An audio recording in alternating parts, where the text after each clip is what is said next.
Ser podcast.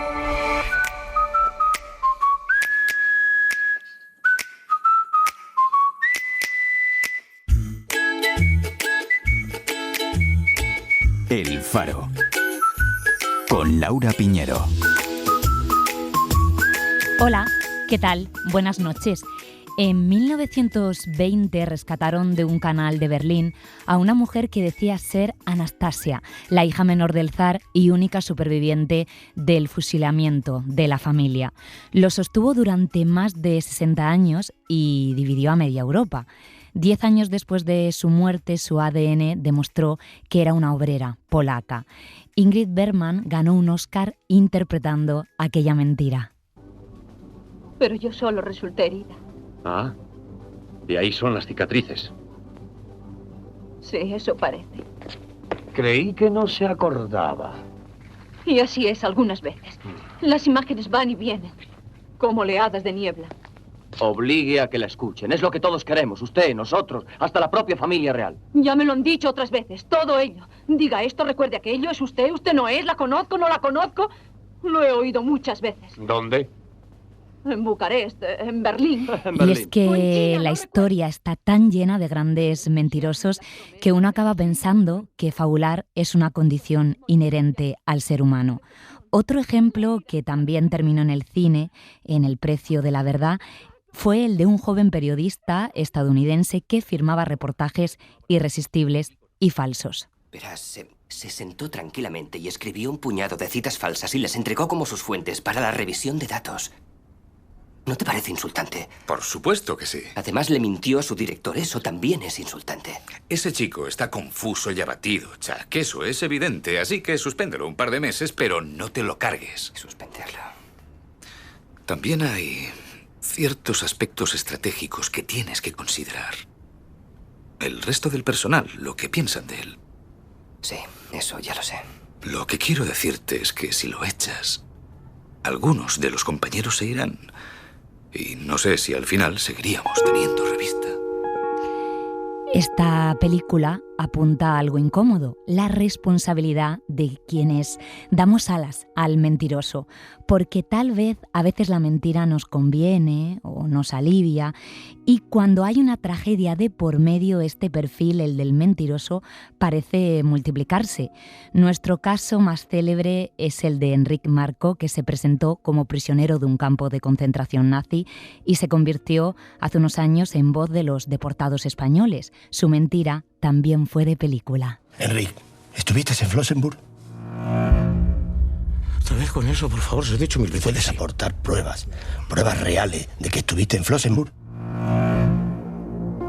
El meu nom és Enric Marco Batlle, però quan vaig entrar al camp de concentració de Flossenburg, no vaig ser mai més l'Enric. Y luego está la larga lista de quienes aseguraron ser supervivientes del 11S y no era cierto. Entre ellos, una mujer que se hacía llamar Tania Head, que contaba que había salido con vida de la Torre Sur, de las Torres Gemelas, y que allí había perdido a su prometido. Se convirtió en un símbolo de la tragedia, de aquel atentado, hasta que el periodismo la desenmascaró y desenmascaró su mentira. Sobre ella se estrena este viernes La Superviviente, la nueva película documental de Quique Maillo. My name is Tanya Head, and I'm the president of the World Trade Center Survivor Network. Are you sure you want me to talk about her? Because in the 9/11 community, I'm not allowed to talk about her. Quique Maillo, buenas noches. Buenas noches. Bienvenido al Faro de Verano. Muchas gracias. A priori pensaba que sabía todo de esta historia, pero vosotros mostráis un ángulo nuevo. Entiendo que ese era el objetivo, ¿no? A la hora de hacerlo. Sí, la verdad es que cuando Marcos Goicolea, que lo tengo por ahí, trajo esta historia a la productora, yo no conocía la vida y milagros de Tania Head. Así que para mí fue una sorpresa primero conocer la historia y sobre todo sabiendo que era algo que bastante gente podía conocer. Nuestra aproximación ha sido la de no denostar al personaje, no criticarlo, sino intentar entenderlo y entender por qué se dieron las circunstancias adecuadas para que algo así sucediese, ¿no? Optáis por una actriz para recrear esta historia, una actriz que habla con fragmentos de entrevistas, diarios y textos reales. Sí, nosotros venimos del mundo del cine. Y en el caso además de Marcos viene el mundo del teatro.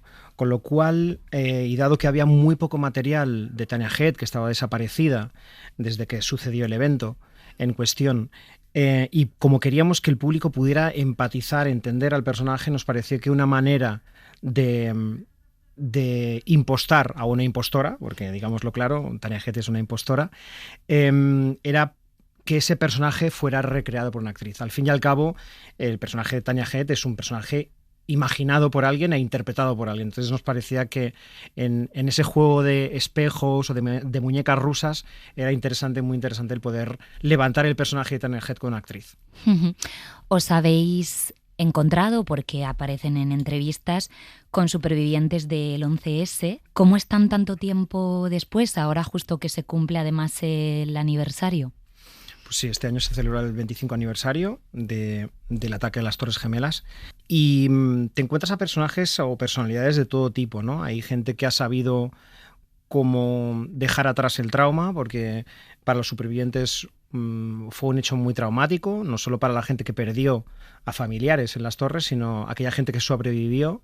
El hecho de estar muchas veces cerca de ventanas les rememoraba ese asunto. Entonces ha habido mucha gente que ha podido dejarlo atrás y hay otros que siguen muy anclados en aquel evento, ¿no? Incluso han montado ONGs que tienen que ver con la ayuda, con las primeras respuestas, si hay problemáticas, crisis, es decir, a todos ellos los tocó de alguna manera y algunos siguen más cercanos a la tragedia que otros. Sí.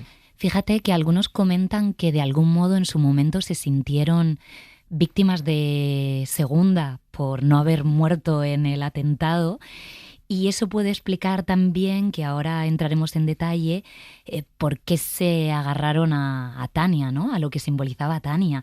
Ellos sí lo mencionan, ¿no? Es el survivor's guilt, ¿no? Es el sentimiento de culpa por haber sobrevivido.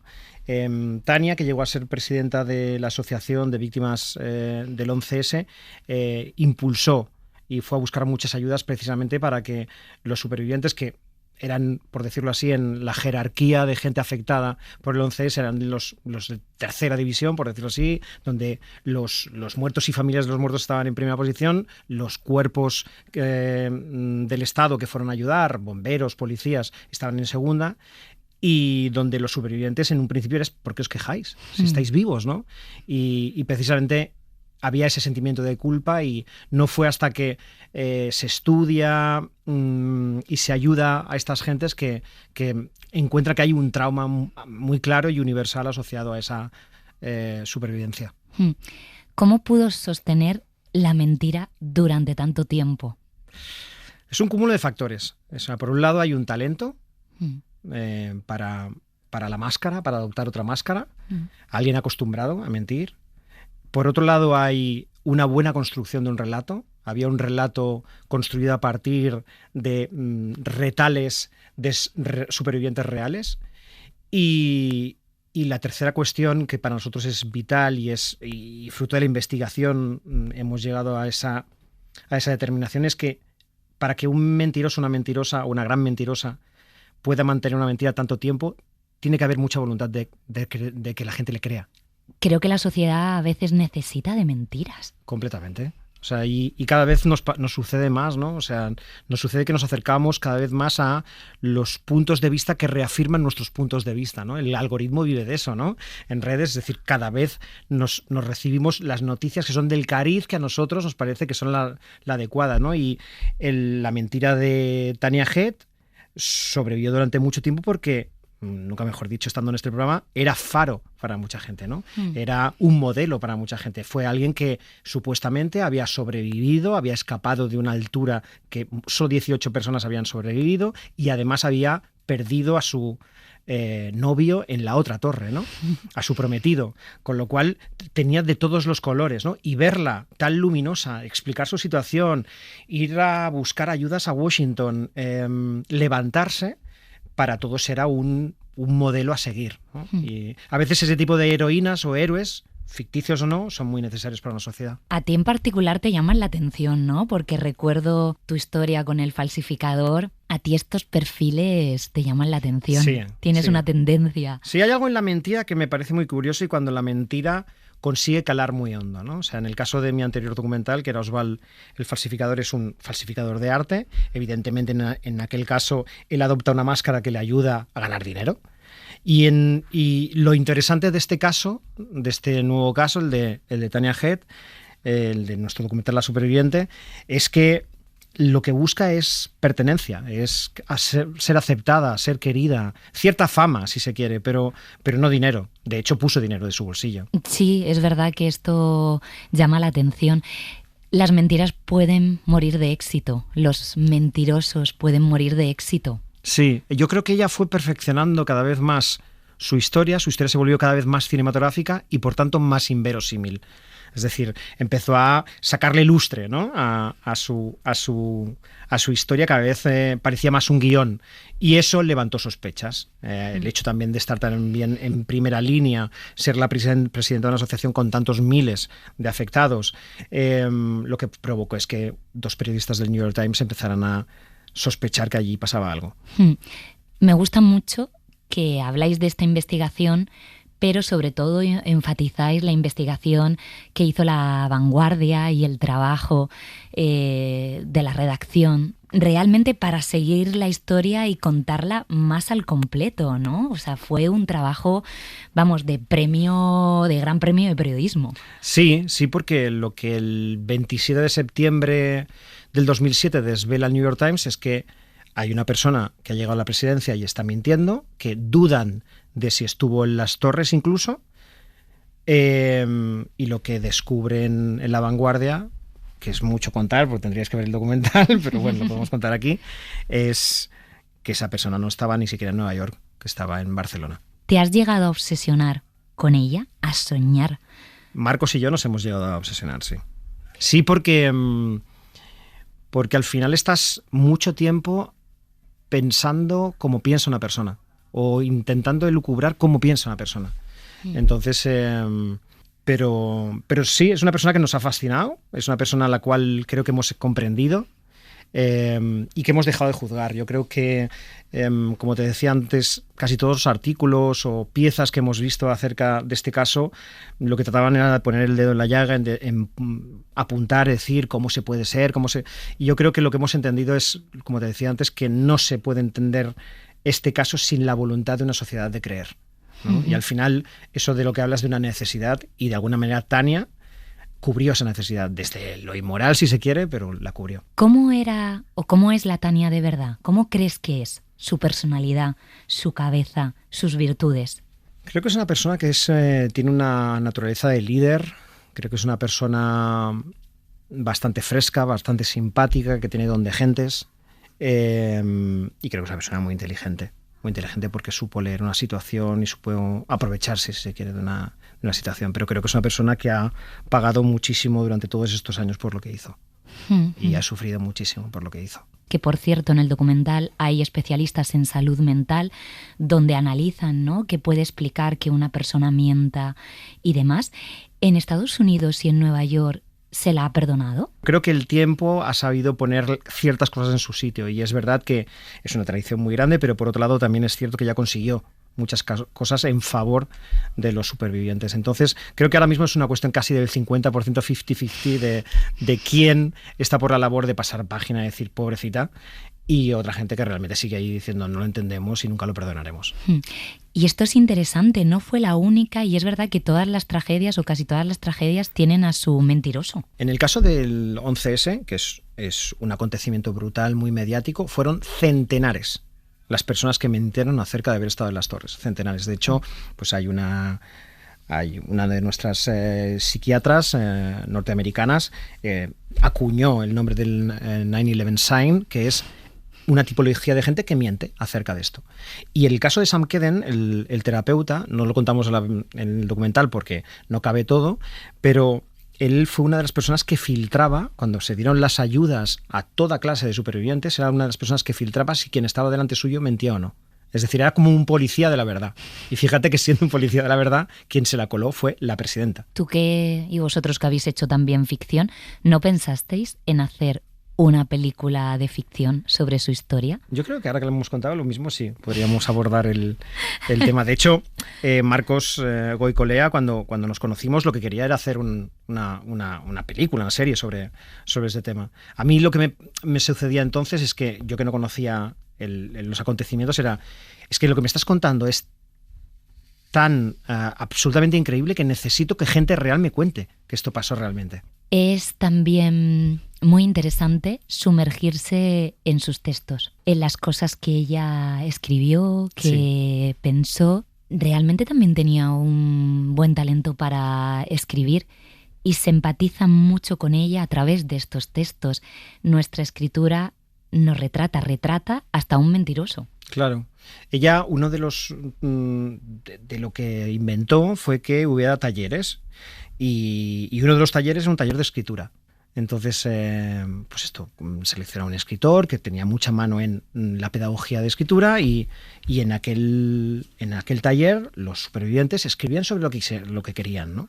Y muchos de ellos encontraron un verdadero talento. De hecho, hay otro testimonio que al final no ha cabido tampoco, que es el de una mujer que se ha dedicado completamente a la escritura después de eso, y es una buena escritora, ¿no? Una persona que había perdido a su marido en las torres, y es como de pronto la escritura como sanación, ¿no? Y yo creo que en algún caso, algunos de los escritos de Tanya Head realmente son muy reveladores de lo que ella esperaba de la vida, de por qué se sentía tan frustrada, esa idea de que una personalidad que pertenecía a la burguesía catalana, que tenía una promesa de una vida feliz, rica, se lo había roto todo eso y se había encontrado con una realidad en la que ella era poca cosa, ¿no? Y que eso seguramente le llevó a mentir como mintió. ¿Era un objetivo que el espectador sienta que tenemos que ser más empáticos, incluso cuando somos víctimas de una mentira tan bestia como esta? Sí, no sé si empáticos, pero sí intentar ir un poco más allá de la demonización, ¿no? Ese juicio público, además, sí, que es tan voraz. Sí.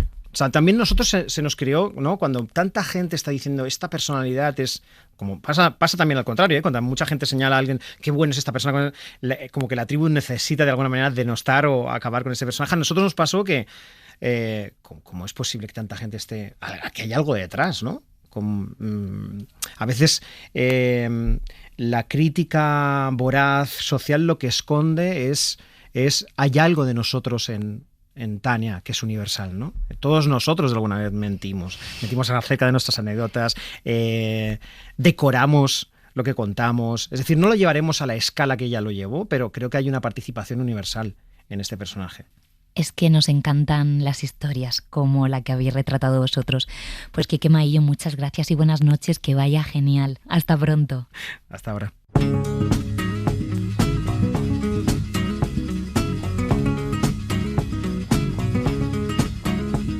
Jolene, Jolene, Jolene, Jolene, I'm begging of you, please don't take my man. Jolene, Jolene, Jolene, Jolene, please don't take him just because you can. Esta canción no habla directamente de la mentira, pero sí del miedo a la traición dentro de un matrimonio.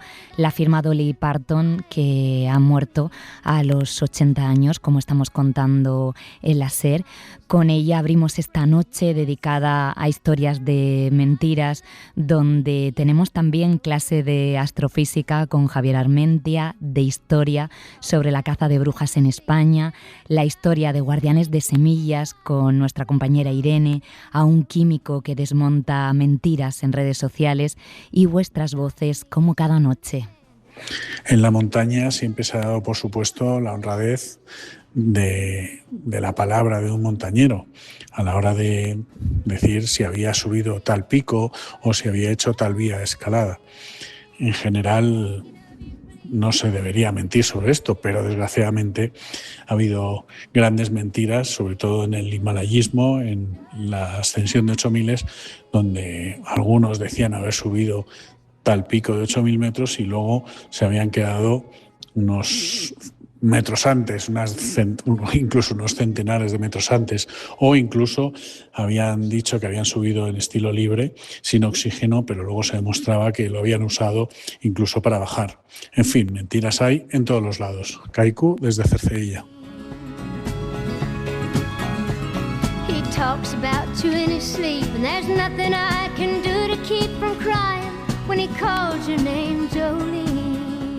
Buenas noches, fareros, fareras, Laura, compañía. Estoy en una época de contar mentiras.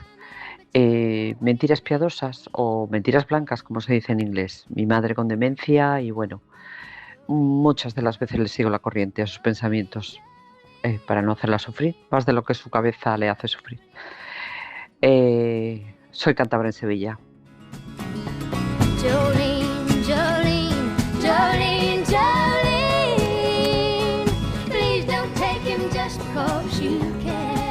Hace muchísimos años, como 30 o más, le mentí a un compañero de trabajo orientada por mi jefe de entonces. Era algo respecto a una reunión, no recuerdo exactamente.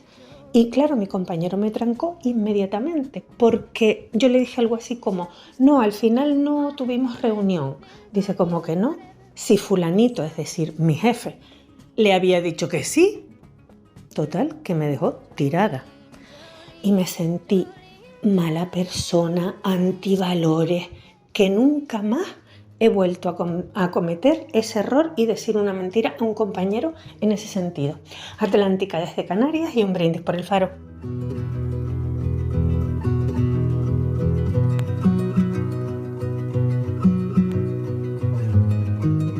Buenas noches, fareros, fareras, qué gran tema, mentiras. Yo detesto mucho las mentiras, pero soy una gran defensora de no decir toda la verdad. Creo que a veces también la verdad está sobrevalorada y no tengo por qué decirte siempre lo que pienso y no significa que vaya a mentir. Por otro lado, cuando descubro una mentira de alguien, creo que no lo puedo olvidar, que ya de alguna manera crea una desconfianza. No lo puedo banalizar como si es una mentira piadosa. Ya creo que de esa persona no me puedo fiar. Larga vida al Faro, la montermoseña.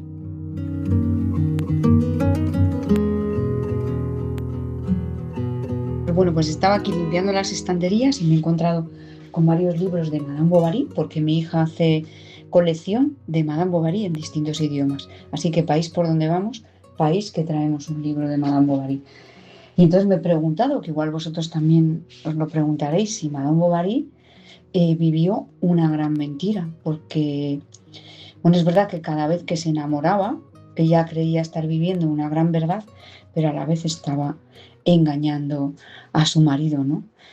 Aún así, creo que Emma Bovary es la dama de la literatura que, bueno, más mentirosa, quizás, ¿no? Pero a la que más cariño se le tiene. Un beso desde Naldalú.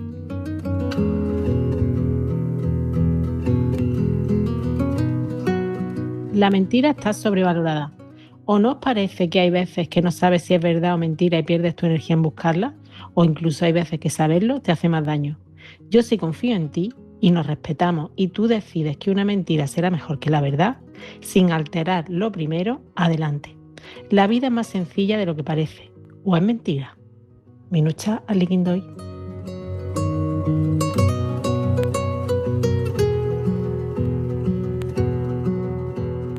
Buenas noches, Laura y equipo. Pues con la palabra mentira recuerdo ese precioso poema de Ángel González, La verdad de la mentira, que encierra una gran reflexión y es como las personas muchas veces asumimos mentiras disfrazándolas de verdad porque muchas veces nos conviene a todos vivir con ellas. El poema dice: al lector se le llenaron de pronto los ojos de lágrimas y una voz cariñosa le susurró al oído: ¿por qué lloras si todo en este libro es de mentira? Y él respondió: lo sé, pero lo que yo siento es de verdad. Larga vida al Faro, Moni Penny desde Barcelona.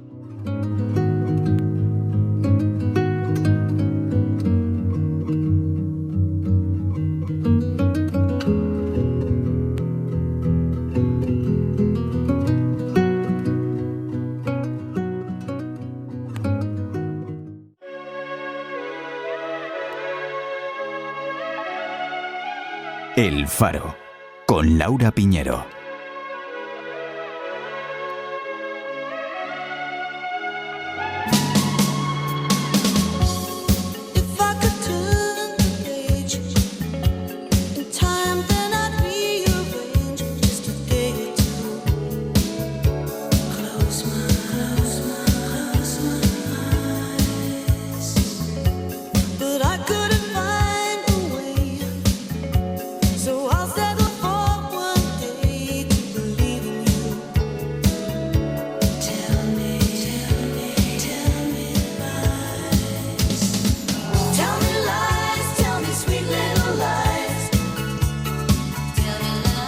Estamos escuchando la canción Pequeñas Mentiras de Fleetwood Mac, una canción de los 80 que curiosamente parte de una contradicción, según contó el grupo.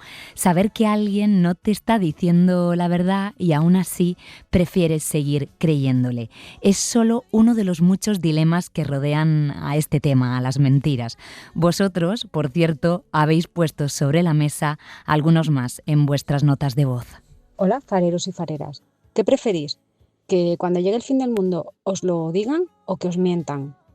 ¿Qué preferís? ¿Que tu pareja te ponga los cuernos, te lo diga o no, si no ha significado nada para él y que todo siga igual? ¿Qué preferís? ¿Que vuestra amiga os diga que os sienta más la falda o que os mienta? ¿Qué preferís? ¿Que os diga que el corte de pelo os queda fatal o que os mienta? ¿Qué preferís? ¿Que tu amigo tiene unas ideas políticas y tú tienes otras y ya sabéis que vas a terminar mal y preferís mentir? O, a ver, ¿cómo lo veis?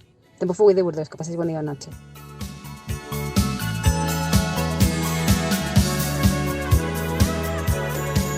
Hola, buenas noches. Se crea un gran dilema, porque cuando a una persona le quedan, por ejemplo, 3 meses de vida, ¿le dices la verdad? ¿O prefieres que esa persona disfrute de esos 3 meses sin la angustia del tiempo que le queda? Y también hay otra cosa que me rechina mucho, que es la gente esta que dice: yo siempre digo la verdad, mira, voy a serte muy sincera. Y el otro día escuché que eso es sincericidio. Da que pensar este tema. Pero bueno, la verdad siempre tiene un camino y al final siempre sale. Besos, Maite de la Mancha.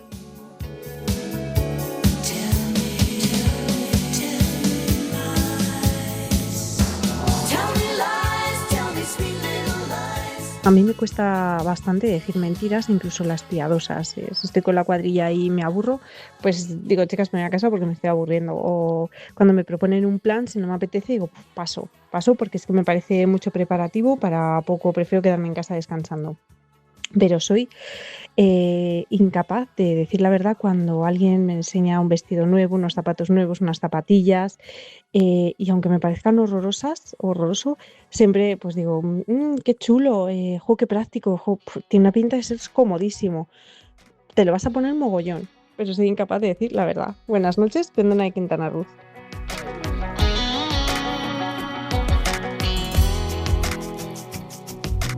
Os voy a contar un secreto. La persona que te dice, mira, yo no sé mentir, se me pilla enseguida, no me salen las mentiras, esa es la que mejor miente. Esa que te dicen es la mentira primigenia. ¿Por qué? Porque es verdad que si le pillan bien las mentiras a esa persona, con lo cual, consciente de su debilidad, las enmascara muy bien. Esa persona, por ejemplo, te dice, uy, mira, es que no me sonó la alarma, pero no te dice que es porque no se la puso. Uy, mira, es que ese correo me parece como leído, pero porque ya lo habías leído. ¿Sabes? Cositas así. Esas son pequeñas mentiras que tienen una parte de verdad que hacen que esa mentira sea creíble. Creedme, conozco a algunas personas así. Buenas noches, fareros, fareras. Soy David, el farero solitario.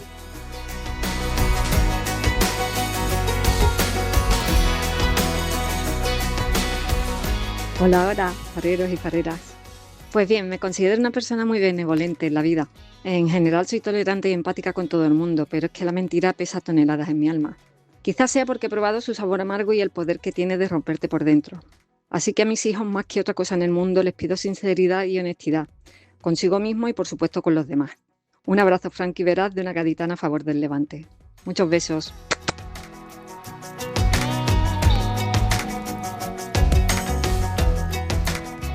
Hola, farero, soy Manuel.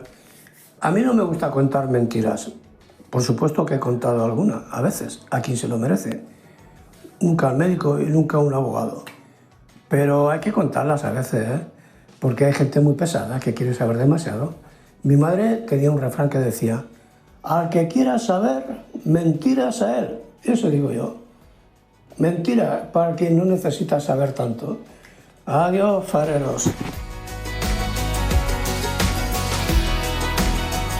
Siempre hay refranes para todo y la verdad es que me estáis haciendo pensar mucho esta noche con vuestros mensajes en eso de si preferimos que nos mientan o no. Yo creo que prefiero las mentiras piadosas o verdades dichas desde el cariño. Siempre o casi siempre, pero creo que tendríamos que analizar cada caso y cada situación en detalle. Y a esta hora nos vamos directamente a mirar al cielo.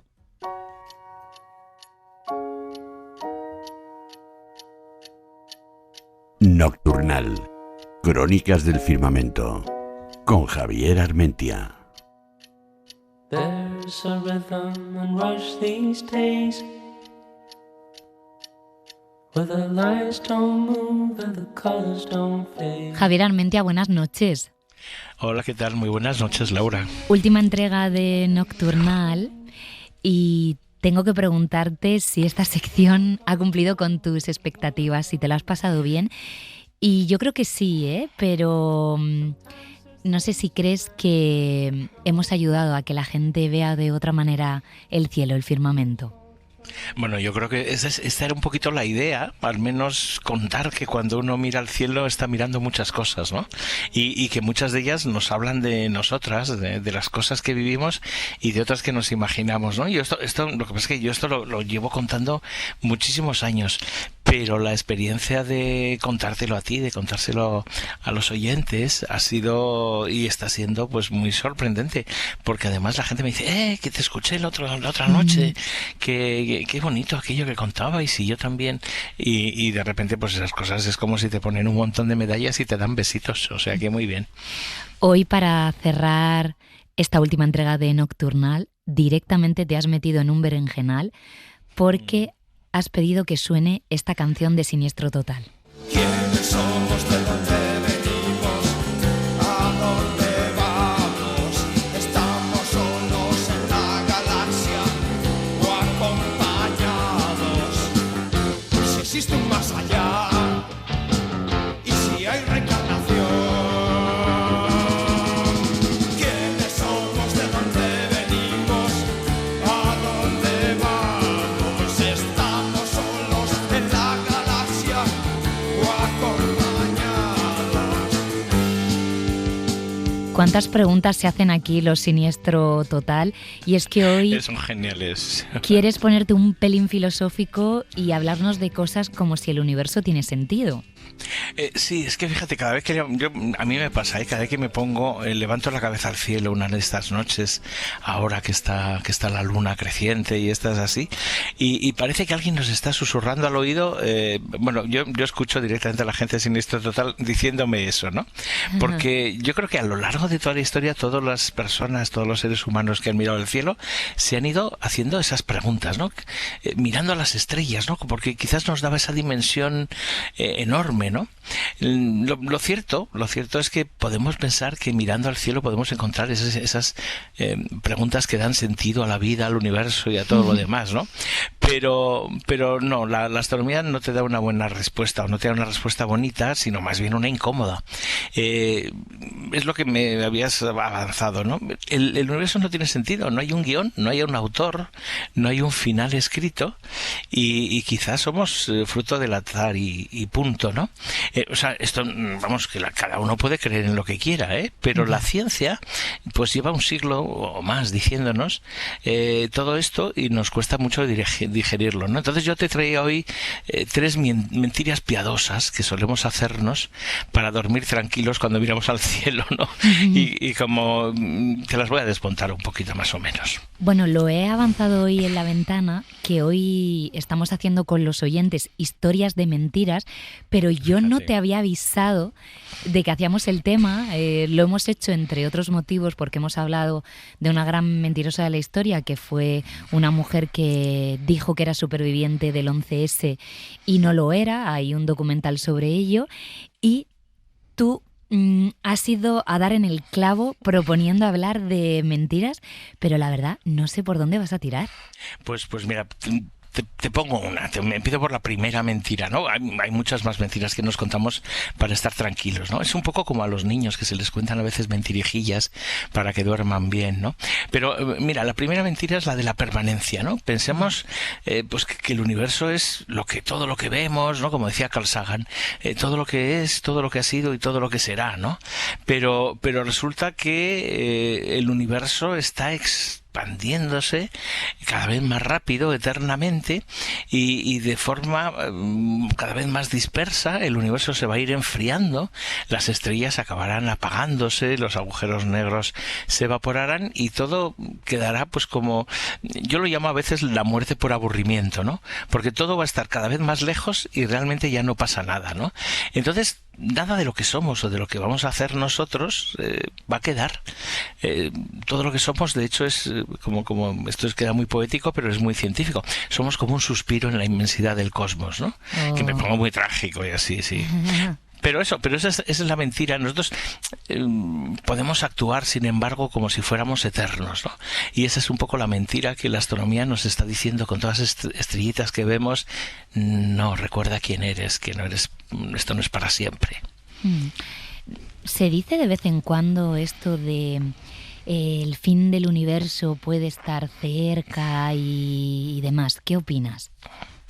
Bueno, en astronomía ya sabes cómo somos, que usamos cantidades astronómicas, ¿no? Que son enormes. Pues fíjate, el Sol tiene mecha como para unos 5.000 millones de años, ¿no? Posiblemente, o sea que fíjate, ya nuestras vidas pues son nada, ¿no? Ese suspiro. Luego habrá otras estrellas que vendrán, la cosa se irá poniendo más aburrida, ¿no? Fíjate, hace un año o así hicieron unos cálculos teóricos un equipo de una universidad en los Países Bajos, en Radboud, y dicen que tendríamos como para 10 a las 78 años más. Eso es un 1, perdón, seguido de 70 ceros, 10 a las 70. Eso es un tredecillón, que yo ni sé cuánto es, pues, millón, billón, trillón, todavía te puedes imaginar. De barbaridad. Sí, es una barbaridad, sí. Sí, pues ya has apuntado varias mentiras. Vamos a por otra. Venga, la segunda mentira es la del ajuste perfecto. Fíjate, los antiguos cuando miraban al cielo decían que estaba todo como perfecto, ¿no? De hecho, pensaban que ahí arriba era todo perfecto y eterno y redondo y muy así, y aquí abajo pues era todo lo chungo, ¿no? Lo que se moría, lo que cambiaba, lo que olía mal y estas cosas. Pero ese ajuste perfecto de que todo el universo está hecho así como perfecto y además para que estemos nosotros mirándonos, ¿no?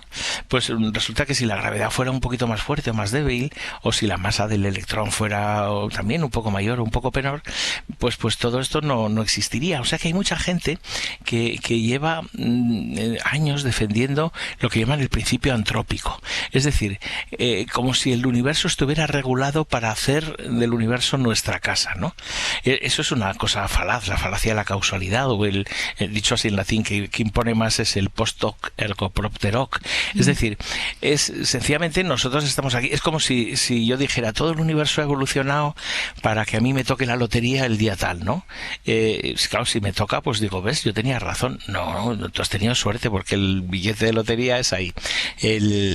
Douglas Adams, que era un escritor que hizo la guía del autoestopista galáctico, él decía, imagina que un charco de agua, ¿no?, se forma en un agujero del suelo, ¿no?, el típico charco.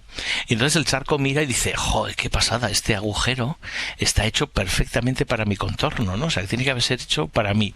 Pero el charco no entiende, claro, como nosotros tampoco podemos entender, de qué es él quien se ha adaptado al agujero, ¿no? Pues así que nosotros existimos porque las condiciones son las que son. Si no, pues no habríamos estado nosotros, pero vete a saber lo que había. O sea que esto es duro de digerir. Es como decirnos, no solamente no somos el centro del universo, sino que somos una pura estadística, como un polvo que se ha organizado temporalmente.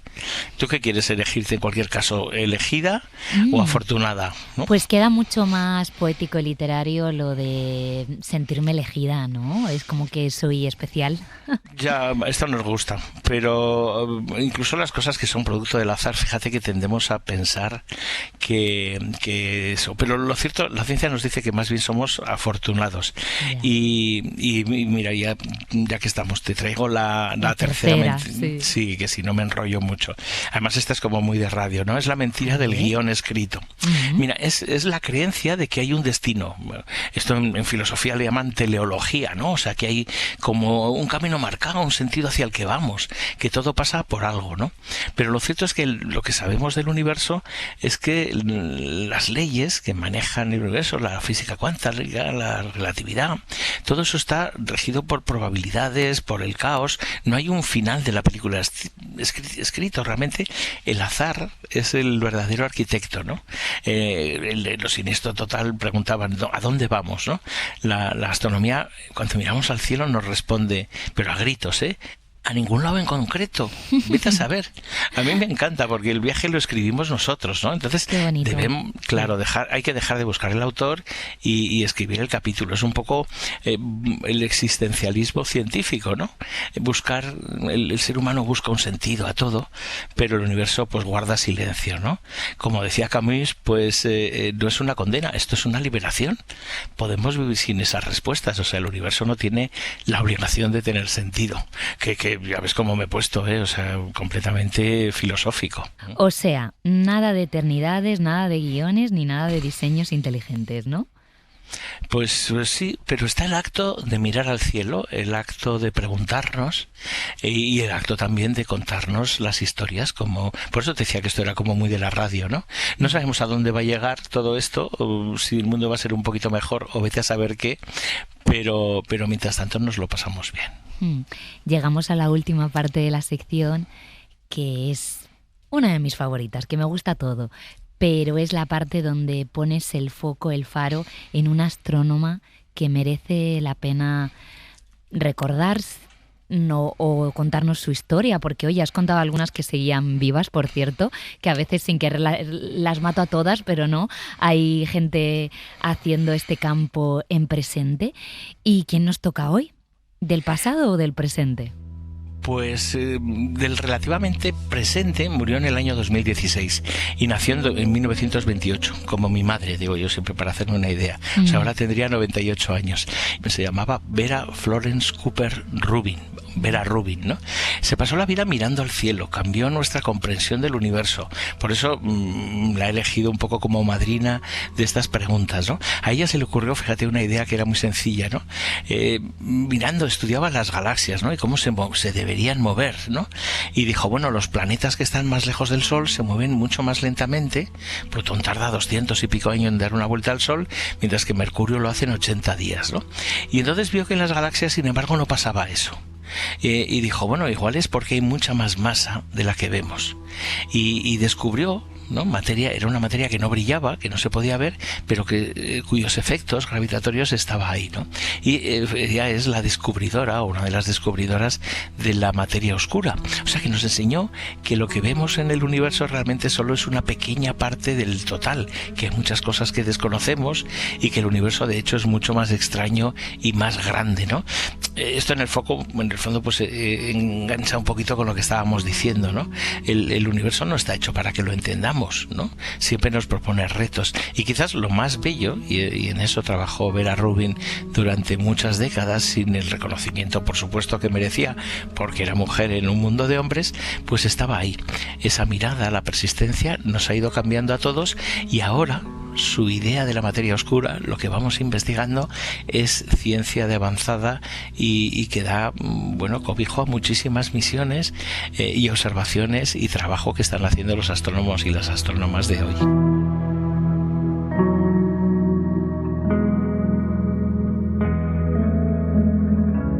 ¿Cómo nos ha gustado que pongas voz a las historias de todas estas mujeres que, como tú decías, han tenido que sobrevivir y lidiar con un mundo de hombres, pero poquito a poco, paso a paso, pues se les está poniendo en el lugar que merece? Oye, ¿podemos hablar del final del verano? Pues poco más o menos, y además lo tenemos muy bonito. A mí esta es la época del año que me gusta mucho más mirar al cielo, porque de repente las noches empiezan un poquito antes.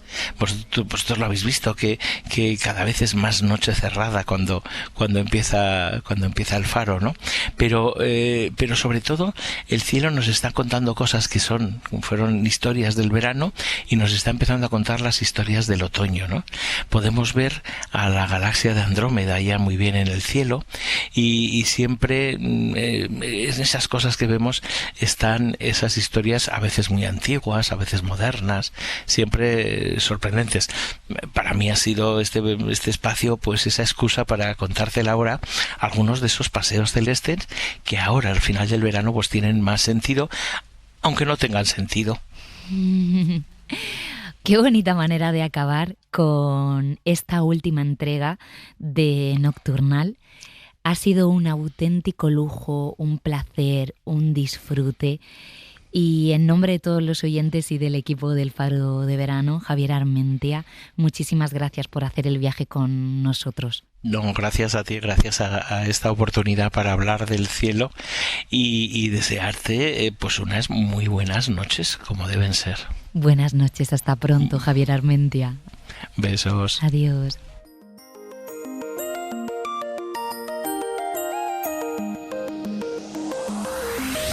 You would not believe your eyes if 10 million fireflies lit up the world as I fell asleep. 'Cause they fill the open air and leave teardrops everywhere. You'd think me rude, but I would just stand and stare. I'd like to make myself believe that planet Earth turns slowly. It's hard to say that I'd rather stay awake when I'm asleep, 'cause everything is never as it seems. 'Cause I get 1,000 hugs. Al escuchar la historia para hoy, me he acordado de la frase favorita de mi madre. Era: la mentira tiene las patitas muy cortas. Besos, Ricitongui desde Madrid. A disco ball is just hanging by a thread. I'd like to make my... Hola fareros, fareras, soy Monse. Historias de mentiras. Pues a mí no me gusta ni que me mientan y tampoco me gusta mentir. Entre otras cosas porque yo no sé mentir, porque no sé llevar esa mentira a buen puerto. Y entonces al final seguramente me pillan. Pero ¿qué ocurre? Que últimamente, bajo la presión de ciertas personas, entre comillas mi familia, pues tengo que mentir.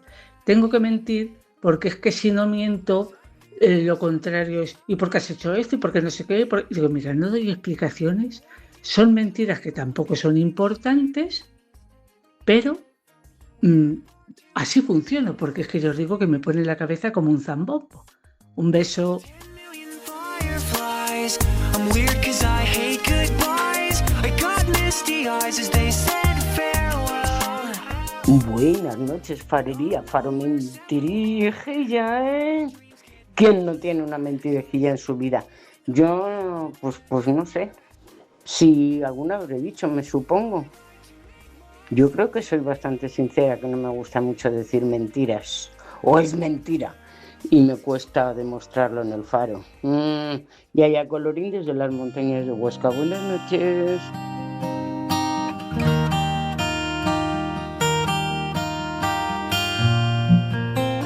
Conocí a un hombre que falleció de forma inesperada. Y cuando murió, se descubrió que tenía 2 mujeres. Ninguna de ellas conocía de la existencia de la otra hasta ese momento. Su muerte fue la que hizo que se descubriera la doble vida que llevaba. La historia de una gran mentira. Y pienso yo, si a mí ya me da ansiedad el hecho de decir una mentira, me sorprende la gente que es capaz de vivir en una mentira constante. Un abrazo, María José de Sevilla.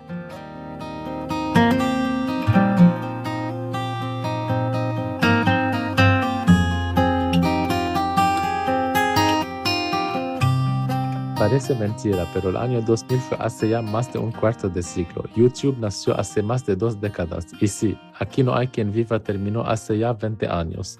Por si eso fuera poco, este mes se cumplen nada menos que 3 décadas desde que la Macarena conquistó el mundo. En fin, qué locura. ¿Podemos ir un poquito más despacio, por favor? Un saludo. Ralph, un libanés en Filadelfia.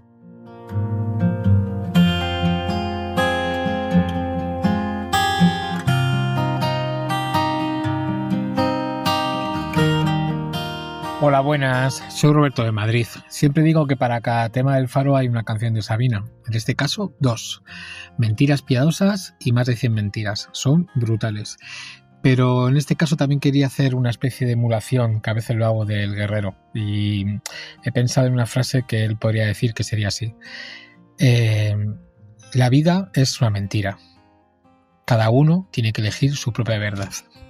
Gracias por hacerme pensar y larga vida al Faro.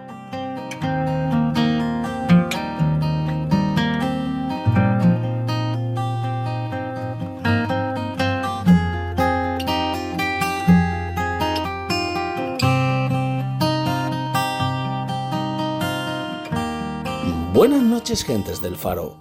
Va a sonar a serie de Netflix, pero tengo una conocida que una semana antes de su boda descubrió que su padre tenía una vida paralela con una chica de un país centroeuropeo. Esto evidentemente no alcanza a ser una de esas mentiras piadosas de Sabina, y estoy seguro que alguien esta noche echará por ahí. Greg, gracias por no hacerme pensar. Ahí lo dejo y seguiremos fareando. Yo le quería decir la verdad, por amarga que fuera, contarle que el universo era más ancho que sus caderas. Le dibujaba un mundo real, no uno color de rosa, pero ella prefería escuchar mentiras piadosas. Dado los tiempos que corren, quiero traer al Faro la reflexión de Miguel de Unamuno, aquella que dice: a veces el silencio es la peor mentira. Y la banda sonora, ¿cómo no la va a poner? Sino aquel que nos ha robado tantas veces el corazón y es un gran mentiroso, Joaquín Sabina.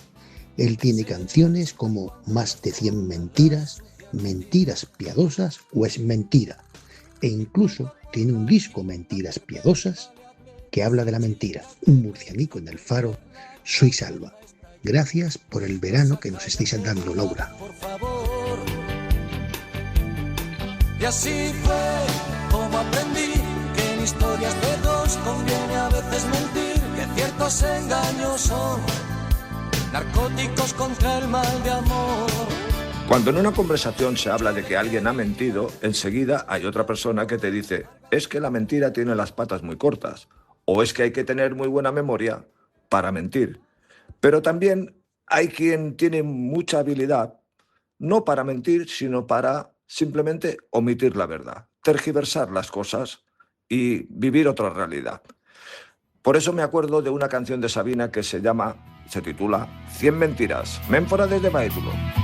Tenemos memoria, tenemos amigos, tenemos los trenes, la risa, los bares, tenemos la duda y la fe, sumo y sigo, tenemos moteles, garitos, altares. Un día, desayunando en el bar, se me ocurrió contar que en la playa de Chilches, está a 8 kilómetros de aquí, había una ballena de unos 3.000 kilos, varada en la orilla. Yendo hacia casa, veo un corrillo y pregunto: ¿qué pasa? ¿No te has enterado? En Chilches hay varada una ballena de unos 10.000 kilos. Cojo el coche y me voy a la gasolinera y había un follón de gente. Y le pregunto al empleado: che, ¿qué pasa?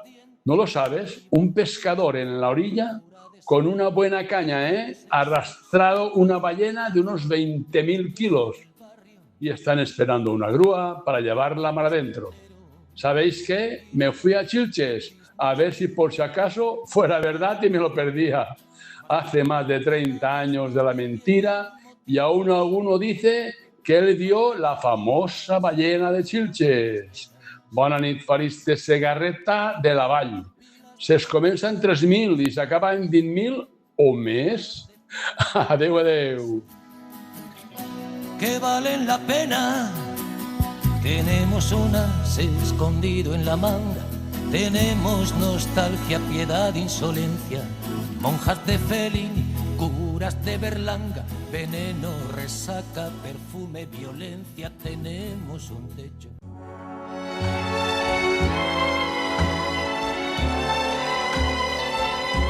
El Faro, con Laura Piñero.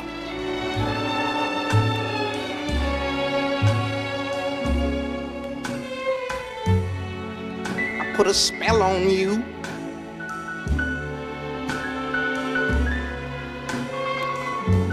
Cause you're mine.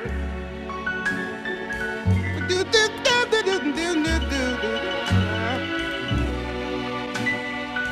better stop the things you do.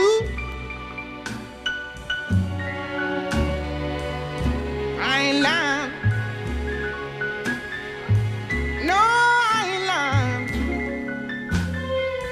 Esta noche estamos hablando de mentiras, escuchando vuestras historias y la verdad que algunas pueden parecer inofensivas y otras, cuando se convierten en rumores, acusaciones o sospechas, pueden tener consecuencias terribles. Estamos escuchando una canción de Nina Simone, Te he lanzado un hechizo, que grabó aproximadamente en 1965-66 y la hemos elegido como pequeña pista de lo que vamos a hablar en esta próxima media hora, porque hubo un tiempo en el que acusar a alguien de haber lanzado un hechizo podía poner en marcha algo mucho más peligroso.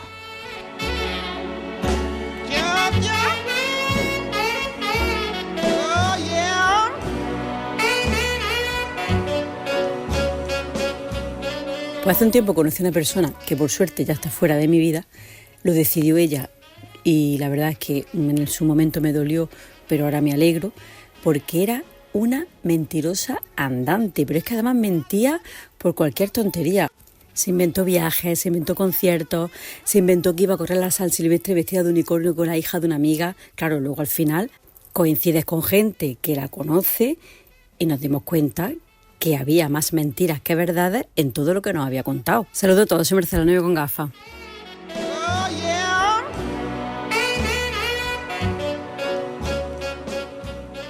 Hola, buenas noches, Laura, equipo, fareros. A ver, mentirosos yo creo que los fareros somos poco, mentirijillas no sé. Pero yo voy a hablar de la restricción mental.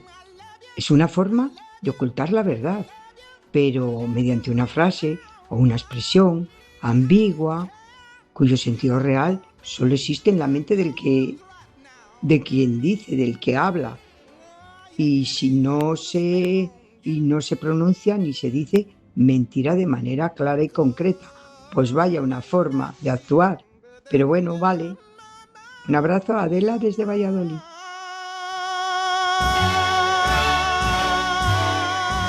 Hola, ¿qué tal? Mi abuela me enseñó desde muy pequeña que la mentira nunca es buena, mata al alma y la envenena. Por eso no soporto la mentira, no soporto las mentiras.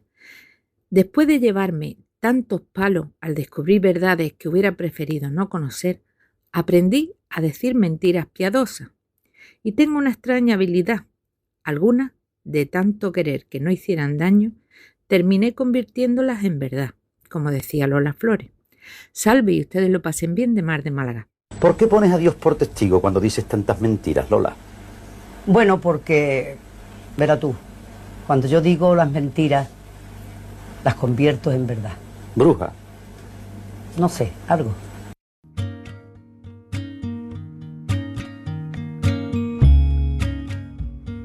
Aquelarre, justicia poética para causas perdidas.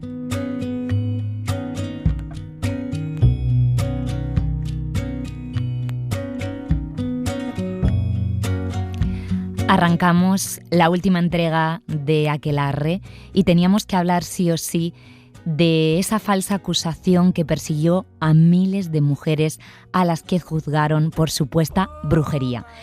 Hoy en concreto vamos a hablar de la caza de brujas en Navarra, en Euskadi y Cataluña, que afectó a mujeres como Francina Marrasat, de 60 años, que después de sufrir tortura vivió un interrogatorio parecido a este que hemos recreado.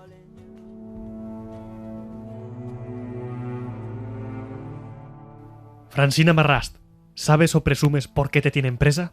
Señor, yo entiendo que me han prendido por bruja. Pues habla de una vez. Di en qué conventículos y aplex has sido hallada en compañía de otras brujas y brujos, tanto a fin y efecto de hacer caer piedra, niebla y humazo o bruma, como para matar, emponzoñar y embrujar criaturas, personas mayores y bestias. Yo no he hecho nada de todo eso. ¿Por ventura puedes negar que fuiste hallada en ayuntamiento, con el demonio, en compañía de otras brujas y brujos? La justicia está bien informada de que hace 5 años te juntaste con el Puig d'Aguilar en el término de Caldes, con otras brujas y brujos, y que allí tratasteis con el demonio los males de la piedra que hicisteis caer. Señor, yo deseo salvar mi alma, y por eso quiero confesar mis pecados a Dios nuestro Señor, para que haya misericordia de mí.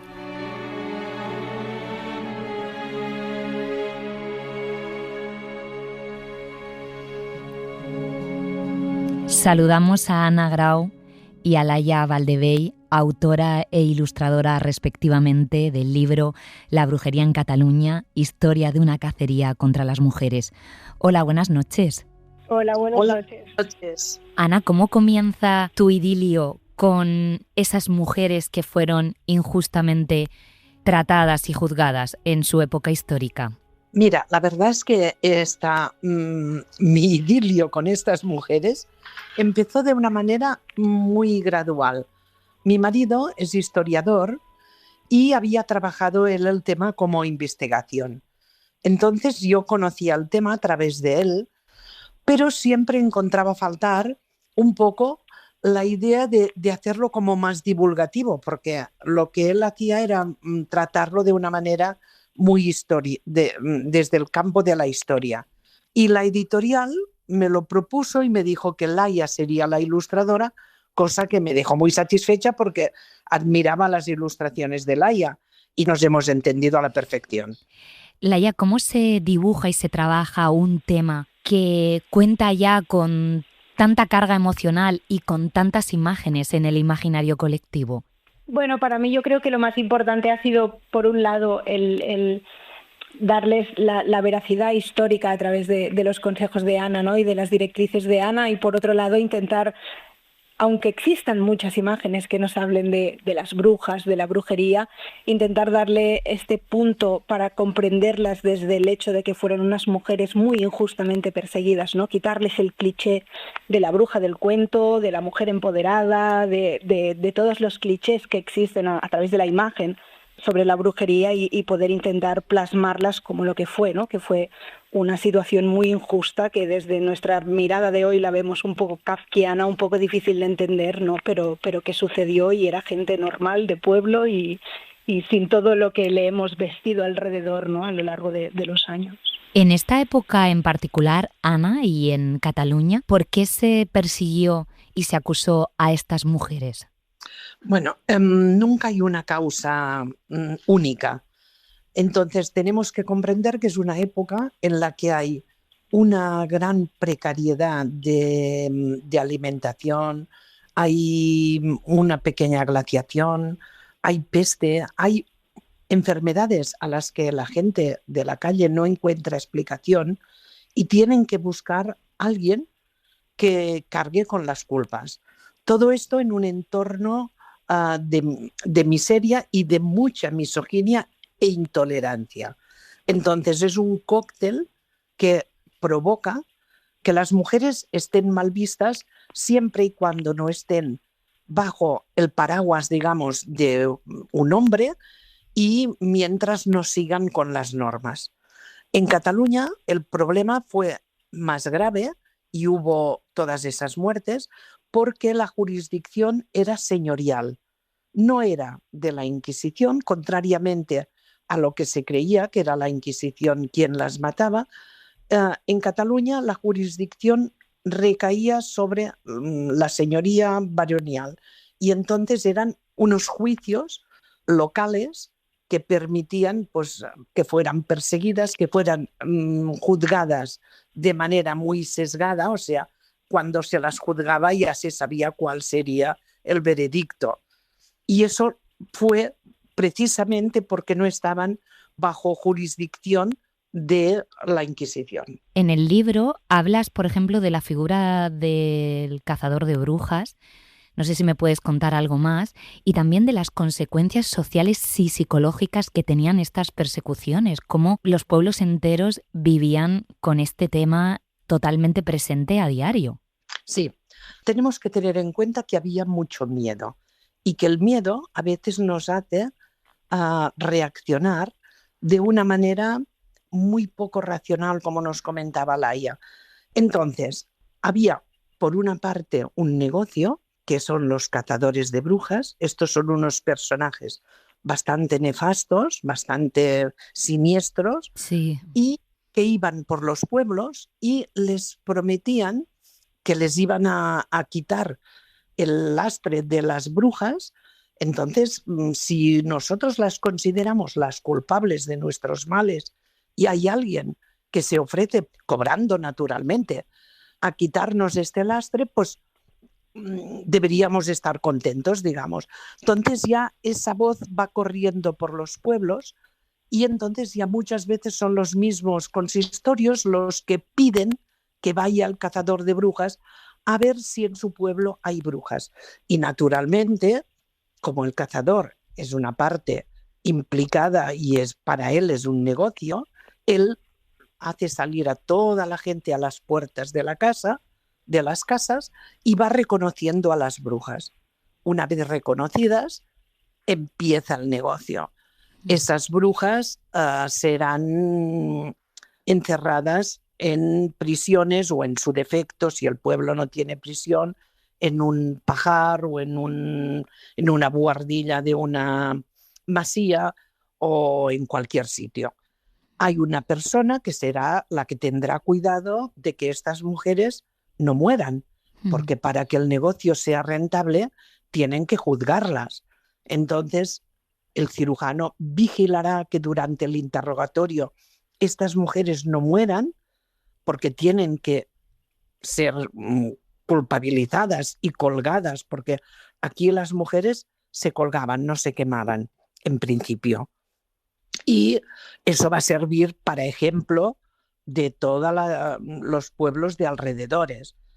O sea, empieza una cadena que irá de pueblo en pueblo generando unos ingresos y un terror. O sea, debía haber gente que veían que eso era una barbaridad, pero cualquiera levantaba la voz, porque entonces podías ser tú culpabilizado de ser bruja. Si no me equivoco, en 2022 el Parlament de Cataluña aprobó una propuesta de resolución que reconoce a las mujeres acusadas y condenadas por brujería como víctimas de una persecución y demás. Hubo un acto público, pero no sé si, en tu opinión, realmente se ha hecho justicia con estas mujeres o todavía queda mucho por hacer. Y ahora voy a Ana con la misma pregunta.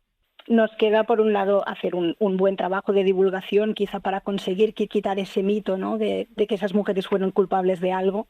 Y por otro lado, evidentemente, si quedan vestigios, quedan posibles herederos, familiares y tal, supongo que exigirán algún tipo de reconocimiento, que creo que tiene que ser su voz la que prevalga, ¿no?, de cómo hay que reconocerlas. Otros ejemplos, como por ejemplo puede ser Salem y el fenómeno que hubo allí, ¿no? Creo que llevan muchísimos años reivindicando el hecho que allí ocurrió y intentando darle la vuelta a esa historia y a ese mito que se ha creado para comprender que bueno, pues que sí, que fue un delirio colectivo, que quien estuviera al mando en ese momento, la gente de la calle, se equivocó, pero que hace falta como mínimo poder reivindicar, ¿no?, los nombres de estas mujeres y sus situaciones reales, sus historias reales. Ana, tú eres maestra también. ¿Esto se enseña en los colegios, en los institutos? Se está intentando y me consta que hay institutos que han hecho actos de reparación. Por ejemplo, han hecho un trabajo de investigación en sus pueblos o ciudades. Por ejemplo, en Sabadell hubo un instituto que trabajó este tema, lo trabajaron de manera transversal y realmente han restituido el honor de estas mujeres con nombres y apellidos. Y hay una calle que se llama Las Tres de Sabadell, que son las 3 mujeres que fueron ejecutadas o que fueron juzgadas en Sabadell. Y me consta que en otros pueblos hay iniciativas en este sentido. Pero creo que el trabajo que se debería hacer es incluirlo en las programaciones que se trabajan en las clases de historia y hacer pensar a los alumnos. Pues con todo esto nos quedamos a esta hora de la noche. Buenas noches y muchas gracias. Gracias a vosotros. Finally, I'm crossing the threshold from the ordinary world to the reveal of my heart. Esta noche no vamos a hacer un aquelarre de brujas, sino de expertas, de historiadoras, para asomarnos a este tema. Incorporamos a la conversación a Amaia Náusea, profesora de la Universidad Pública de Navarra, autora de la investigación Mujeres solas y brujería en la Navarra de los siglos XVI y XVII y colaboradora del libro Todas ellas brujas, de la fotógrafa Vega Antón, sobre la caza de brujas en Euskadi. Buenas noches. Buenas noches, Gabón. Tú estás especializada en la brujería en Navarra en los siglos XVI y XVII. ¿Qué nos puedes contar de esta época histórica y de esas mujeres que fueron juzgadas por ser supuestamente brujas? Solemos asociar la caza de brujas a la época medieval, ¿no? Y nos han vendido como la época medieval como una época oscura. Pero en realidad la caza de brujas en el contexto del Pirineo navarro y vasco se produjo en los siglos XVI y XVII, pues en esa época de renacimiento, ¿no? Artístico, etcétera, que se estaba dando en toda Europa, pero también fueron siglos en los que se estaban construyendo los estados modernos que hoy en día conocemos en Europa, y esa construcción de ese estado pues requería también de un disciplinamiento social, podemos decir así, y el objetivo principal de ese disciplinamiento pues fueron las mujeres, porque bueno, se entendía que ese nuevo orden social que se quería construir pues tenía que estar fundamentado en unos nuevos roles y que la mujer sobre todo tenía que limitarse a la esfera más doméstica, ir abandonando cada vez más la esfera pública. Entonces son siglos de enraizamiento, endurecimiento del sistema patriarcal, monopolio también de la violencia por parte del Estado. Y bueno, también es una época que conocemos los historiadores e historiadoras como la era confesional, ¿no? Donde la Iglesia y el Estado iban de la mano en ese intento de crear ese nuevo orden. Se empieza a decir, ¿no? Ya no es tanto, el problema no es tanto creer en brujas, como había sido antes, sino que ahora ya desde finales del siglo XV lo que están diciendo es que las brujas existen y que han formado una secta y que lo que hay que erradicar es la secta de la brujería. Y bueno, pues parece ser que creyeron que esa secta de la brujería pues tenía un especial enraizamiento en el Pirineo vasco-navarro, y de ahí vino esa caza pues que es por todos conocida, ¿no? ¿Y tú crees que realmente creían que eran brujas o fue un arma para adoctrinar y disciplinar al resto de la sociedad y crear pues este chivo expiatorio? Bueno, a ver, claro, ponernos en la mentalidad de aquella época a veces es complicado, pero bueno, por los testimonios que podemos conseguir, ¿no? de aquella época, pues efectivamente a veces la línea entre lo imaginario, entre la realidad, lo ficticio, la propia magia, todavía estaba difusa, ¿no? Lo que hoy entendemos que es superstición, en aquella época podían considerar ciencia.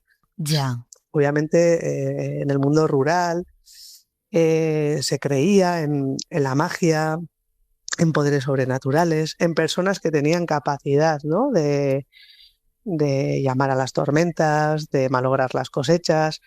Lo que pasa que a la vez que ocurre eso, ¿no? También podemos decir que hay una construcción intelectual de la bruja y que esto tiene un trasfondo intencional o político, que es perseguir a las mujeres, ¿no? Es una intención muy misógina, y esta construcción lo que hace es dibujar a la bruja como una mujer, ¿no? Y esto es algo que debemos destacar. Por ejemplo, en el caso de Navarra, más del 80% de las personas acusadas por brujería eran mujeres, ¿no? Y esto es algo que como historiadoras nos tenemos que preguntar el por qué mujeres. Entonces, bueno, pues ahí hay una concepción, como digo, misógina en torno a que las mujeres son tendentes por naturaleza, dicen en aquella época, a creer, a ser más crédulas, a ser más susceptibles de ser captadas por el diablo. Porque según la ciencia médica de la época, por eso digo que a veces lo que ahora consideramos superstición, en aquella época era la ciencia, ¿no? La ciencia médica estaba basada en las teorías aristotélicas. Entonces, por ejemplo, una cosa que para ellos era ciencia era que el cerebro de la mujer estaba menos desarrollado porque le había faltado calor a la hora de la gestación. Si el vientre de la mujer, cuando recibía la semilla del hombre, que era, por cierto, ¿no? la única que portaba vida era la semilla del hombre, las mujeres éramos meros recipientes. Realmente conocemos muchas de estas historias y de estos casos por las actas y los documentos que fueron escritos por quienes las interrogaban o las perseguían. ¿De su voz tenemos algo? ¿De su propia voz? Bueno, tenemos los interrogatorios en los que ellas se defienden, ¿no? Se defienden de su propia voz, de las acusaciones que reciben, porque aquí no tenemos que olvidar que participaron tanto tribunales civiles como tribunales eclesiásticos. En el caso de Navarra fueron mucho más virulentos los tribunales civiles que la Inquisición. El caso más conocido de Navarra es el de Zugarramurdi, el caso final de 1614, que participó la Inquisición, pero los anteriores procesos, los tribunales civiles fueron los protagonistas. Y ahí, en esos procesos judiciales, pues se recogen los interrogatorios, en los que ellas dan testimonio, obviamente, respondiendo a las preguntas que el fiscal dirigía, ¿no? Y además eran preguntas pues muy dirigidas, lo cual también nos habla de esa construcción intelectual de la que te hablaba, porque se repiten una y otra vez los mismos tipos de interrogatorio, con los mismos estereotipos, con el aquelarre, los vuelos nocturnos, los ungüentos, el canibalismo, etcétera, etcétera, se repiten y ellas se defienden negando todo aquello, obviamente, pero bueno, son a veces, al final, como bien dices, voces indirectas, porque están mediadas por las voces masculinas, que son las que les interrogan. Estabas citando antes lo de Zugarramurdi, pero yo no sé si a lo largo de todo este tiempo que llevas investigando este tema, ¿hay algún otro caso que te causara especial impresión? Yo siempre recuerdo el caso de Graciana Beltza, que para empezar, porque Graciana Beltza, en euskera Beltza es negro o negra, ¿no? Entonces el nombre le llamaban, es decir, Graciana la negra, ¿no?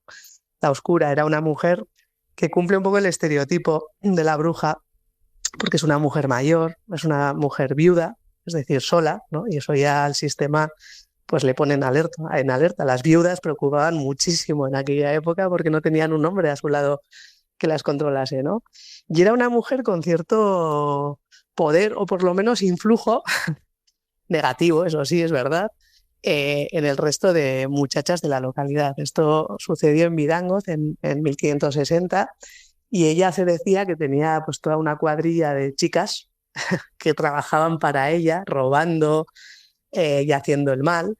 Lo que llama la atención, y destaco este caso porque aparte de decir lo obvio y lo típico sobre las brujas, bueno, pues eso, que hacían morir los animales, los niños, que traían tormentas y malas cosechas, lo más grave que les parecía a sus convecinos era que ella, Graciana, tenía la capacidad de provocar, por ejemplo, una cosa que hacía, que era lo más grave de lo que se le acusaba, era que ligaba a los matrimonios. Me parece que no es la víctima perfecta, que a veces es algo que me suele molestar cuando presentamos a las mujeres en el pasado como o heroínas.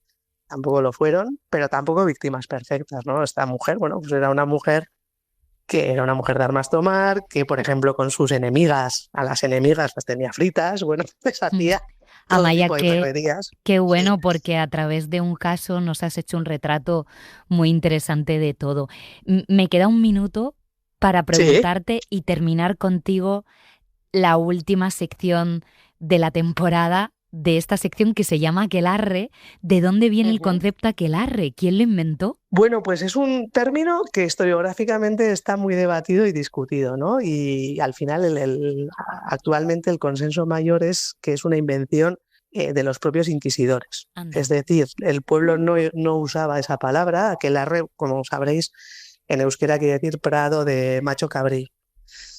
No era algo que utilizaban, es decir, ese topónimo existe, pero no, el pueblo no utilizaba el nombre de aquelarre para hablar de los conventículos o los sabbat o los encuentros de brujas, sino que fueron los propios inquisidores los que debieron de oír aquella palabra refiriéndose a un prado al que la gente llamaba así y que empezaron a preguntar con ese nombre sobre los conventículos o los sabbat o los encuentros de brujas. Amaia Náusea, muchísimas gracias y felicidades a ti y a Bego Antón por ese libro. Un abrazo. Es que ricasco, muchas gracias. Buenas noches, chao, chao.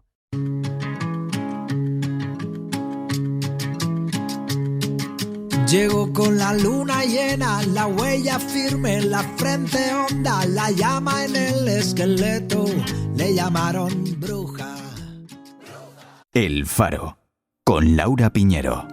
Todo te vino rodado, a mí nada se me notan los pies, tú con los ojos cerrados, sin demostrarme ningún interés, de no te estar asustado, tú te resistes como un animal, y con el gesto sesgado, fingimos como todo sigue igual.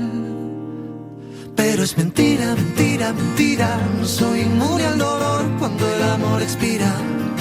Y no respira, respira, respira hasta cambiar de color mientras que todo gira, gira, gira. Mentira, mentira, mentira. No soy inmune al dolor cuando el amor expira.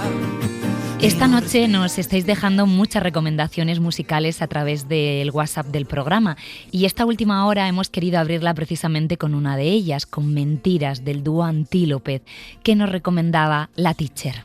Buenas. Lo primero que me ha venido a la cabeza con la palabra mentira ha sido la canción Mentira de Antílope, el dúo onubense, que aunque ya se han separado, cada uno ahora lleva su camino artístico por su lado, nos han dejado temazos y este es uno de ellos. Un besito, la Teacher. Mentira, mentira, no soy inmune al dolor cuando el amor expira. Y no respira, respira, respira. Hola, hace ya mucho tiempo yo tenía una frase en mi habitación que decía: no hagas preguntas indiscretas y evitarás oír mentiras. Y un conocido solía decir: a quien quiera saber, mentiras con él. Y un muy amigo mío me decía que yo al mentir no se me movía ni un músculo, que mentía con mucha naturalidad, pero solo lo hago cuando me ponen en un aprieto. Y lo paso fatal cuando las adolescentes de la casa me mienten, se les nota mucho. Se lo digo, pero no lo reconocen y siguen afirmando que no están mintiendo. En fin, beso desde Copán, Honduras, Carmen París.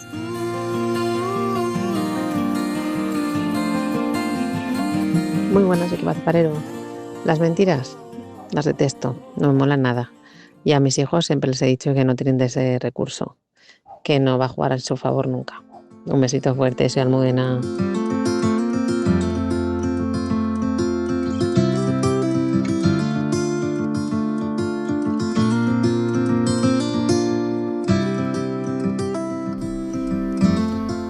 Abrimos la última sección de Los Guardianes con Irene. Irene, buenas noches. ¿Qué tal? Estoy expectante por conocer la última sección del verano y creo que particularmente hoy es un proyecto muy especial. Pues sí, porque en esta sección ya hemos hablado de legado cultural, de legado patrimonial, de legado familiar y esta noche quiero hablar de un legado que es muy importante, que es el legado natural.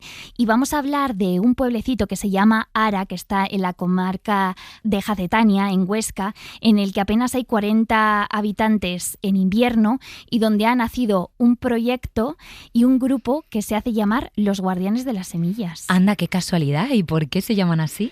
Porque entre todos los vecinos y en colaboración con otras asociaciones han conseguido recuperar más de 100 variedades de semillas tradicionales de la comarca, entre judías, tomates, lechugas, cereales, que habían ido desapareciendo poco a poco de los huertos familiares y que corrían el peligro de perderse del todo. Este es un proyecto que se llama Pueblos con Semilla y parte de un espacio comunitario que se llama Tres Piedras, que dirige Beatriz Pañales. Beatriz, hola, buenas noches, bienvenida al Faro de Verano. ¿Qué tal? Buenas noches, gracias por vuestra invitación. No, estamos encantadas. ¿De dónde parte esta idea tan original de salvar semillas autóctonas?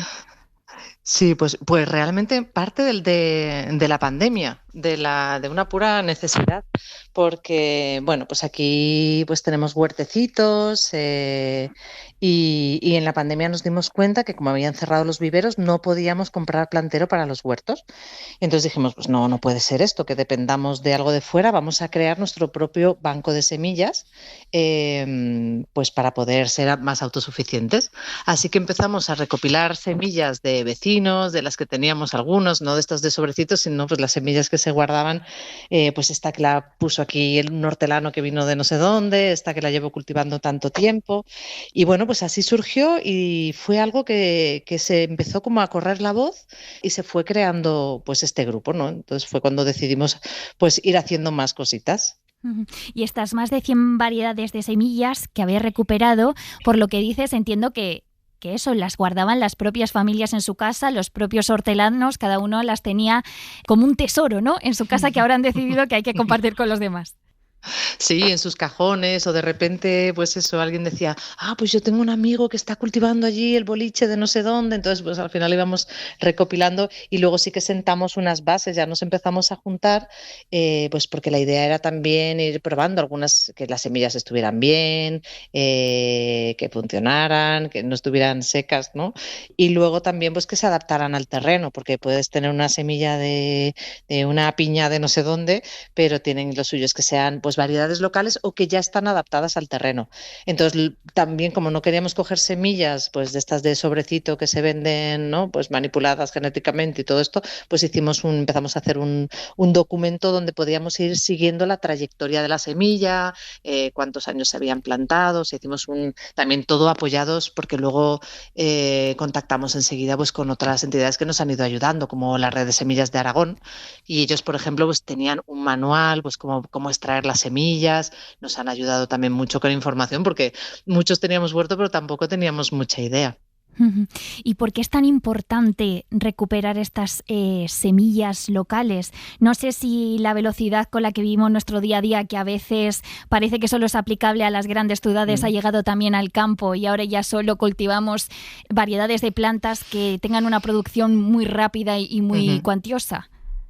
Sí, pues precisamente por eso, al final todo está cambiando mucho, todo se está modificando mucho y yo creo que esto también es patrimonio, ¿no? Detrás de las semillas hay mucha historia, hay mucha memoria también y sobre todo pues eso, pues que no nos pase que transformamos tanto las cosas que perdemos lo original, ¿no? Lo genuino que es el origen y la semilla y bueno, pues eso. Pues ahora muchas semillas se están haciendo, muchas plantas que no puedes extraer la semilla. Tú compras algunas cosas en el supermercado, intentas plantar esa semilla y no te va a salir porque están, lo que tú dices, programadas, pero no es pues una semilla tradicional y cada vez en más sitios se está haciendo pues estos bancos de semilla. De hecho, hay lugares que existen que están las semillas custodiadas. Nosotros trabajamos con el CITA, que es el Centro de Investigación Tecnológico de Aragón, que ellos tienen muchísimas variedades que guardan de una forma más profesional, pues con una temperatura más fría. O sea, nuestro objetivo no es guardar las semillas, es que las semillas vuelvan a tener vida, es custodiar un patrimonio, pero no tenemos unas instalaciones con frío. Lo que hacemos es que esa semilla la vamos rotando y por eso son tan importantes los guardianes de semilla. Beatriz, ¿y este tipo de proyectos pueden ser la base para mejorar la economía local de un territorio, las condiciones del campo?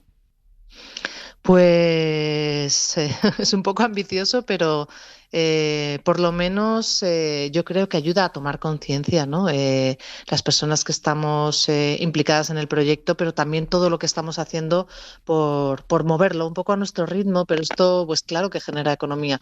Nosotros, por ejemplo, pues nos dimos cuenta que había muchas cosas que no sabíamos de fertilizantes biológicos, todo va en ecológico. También pues otros vecinos que no cultivan ecológico pues van viendo que funciona. Es también ser un modelo que se pueda replicar, ¿no? Que podamos, no es como esto es nuestro y que no nos lo copien, al revés, por favor, que todo el mundo se anime a tener bancos de semillas. Nosotros hacemos, por ejemplo, pues 3 talleres al año, más o menos, donde hacemos, venga, pues decidimos que vamos a hacer biofertilizantes y traemos a alguien. Han venido biólogos como Lorena Square, que aquí también pues hace pues control de plagas de una forma natural, con insectos, ¿no? Lo importante son los insectos en la huerta. Entonces, pues cada año vamos buscando qué necesidades hay de crear nuestros propios compostajes, por ejemplo, para el huerto, de extracción de semilla, que vamos haciendo pues para ir recordando también cómo hacerlo, y para la gente que se incorpora nueva. Y bueno, pues poco a poco vamos avanzando también a un ritmo pues tranquilo, pero este año sí que estamos apostando un poco más por este proyecto, la verdad. Y este primer paso que ya está cumplido, que ha sido devolver a la vida, entre comillas, estas semillas y estos productos, ¿cuáles van a ser los siguientes pasos? Pues este año nuestro objetivo era pues que la semilla llegase realmente al paladar, por así decirlo. Entonces hemos querido ser un poco ambiciosos y bueno, pues también entramos en contacto con un hombre muy innovador que tiene un restaurante con estrella Michelin, la Era de los Nogales, y se enteró del proyecto y entonces pues dijo, yo en mi restaurante quiero tener producto que sale de aquí. Entonces elegimos algunas variedades, estamos haciendo un proyecto piloto y uno de los guardianes de semilla pues está cultivando en un campo ya más grande pues ciertas variedades que ha elegido el restaurante para poder elaborar sus platos con estrella Michelin y darles ese toque de bueno, pues al final también los restaurantes están apostando por un producto de proximidad, de calidad, entonces pues sí es algo que además sale del territorio, que hay un proyecto detrás que lo está impulsando y bueno, pues ahí estamos con esa parte y estamos también metiendo un poquito el foco en el tema educativo. Hemos empezado este año, tenemos los guardianes de semillas más jóvenes, hay una escuela bosque aquí cerquita en Ulle, que se llama Abellota. Y entonces, pues los niños también están siendo los guardianes de algunas de las semillas de nuestro banco y nos gustaría también, pues por ahí ir creando conciencia, que los niños sepan de dónde vienen los alimentos, que den valor a las semillas, al origen, a cuidar, ¿no? Así que, bueno, pues ahí vamos dando pasitos. Qué bueno, pues Beatriz Bañales, los guardianes de las semillas, muchísimas gracias por contarnos de este proyecto tan interesante y deseamos que vaya muy bien. Un abrazo, hasta pronto. Muchísimas gracias a vosotras. Muchas gracias. Hasta pronto. Adiós. Oye, Irene, esto creo que conecta con el corazón de tu sección y con cómo eres tú, ¿no? Que te gusta poner el foco, como decíamos al principio del verano, en personas que de una manera u otra cuidan. Además es que merece mucho la pena porque no son proyectos que arranquen de una manera sencilla, requieren mucho trabajo, mucha dedicación y también mucha voluntad y mucha vocación. Entonces, haberles podido dar un pequeño espacio durante este verano ha sido un auténtico placer. Es que además lo decíamos también al arrancar, que El Faro también está en esas historias que a lo mejor no salen en los grandes titulares, ni los nombres son famosos, pero la historia lo merece. Historias como las que nos has traído tú. Muchísimas gracias. A ti. Hasta adiós. ahora. Chao, chao, adiós.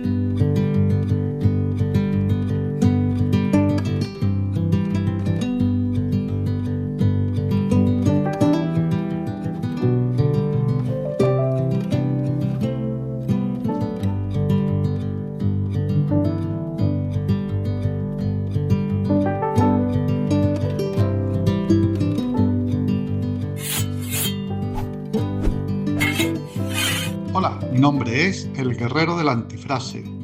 Parece mentira que seas verdad. Muy buenas noches. El FIP del Faro. Nombres propios tras la red.